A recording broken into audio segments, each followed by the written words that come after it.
remember in middle school, the robotics kids would write quotes on the walls of the tech ed classroom. And one day I read, "Is anyone ever okay?" as it was scrawled atop the whiteboard. I pointed it out and it got a good laugh. Who knew that as I repeated that phrase, nudging my friends and smirking with a chuckle, that it would ring truer each time? Who knew that I would slowly see my friends become so not okay?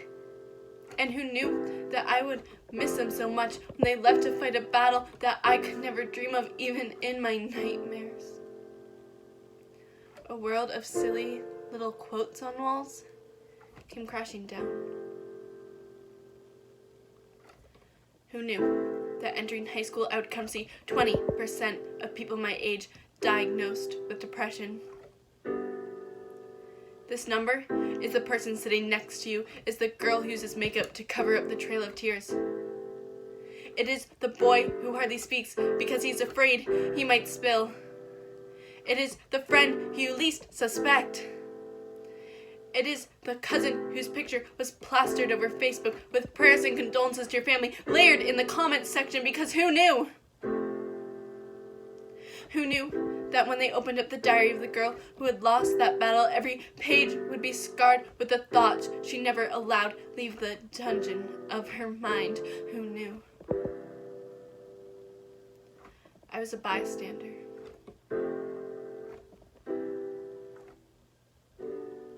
I was the moon watching the stormy waves crash against the beach. I watched the laughter slip from their eyes. I watched the passion drain from their faces. I hugged them when they came home, like a girl who has lost control of her car, grips the wheel right before she crashes. I was afraid that when I let go, I'd lose it all again. As the government turns a blind eye to the 45,000 Americans who commit suicide each year, and the adults tell them to toughen up, and the friends are afraid to ask if they're okay in fear of it being too awkward, and my own school doesn't allow us to Google suicide in the search engine because they are worried about what we might find, when they should know that if anyone ever did, the first thing to come up would be a hotline that could save their life.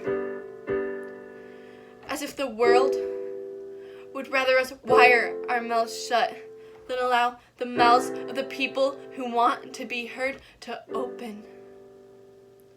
While sometimes sympathy may hurt, silence kills. I can't stand here with my heart intact. I can't put on a brave face as if I wasn't fearing who we'd lose next. Who knew the scariest thing teens would come to face one day would be ourselves?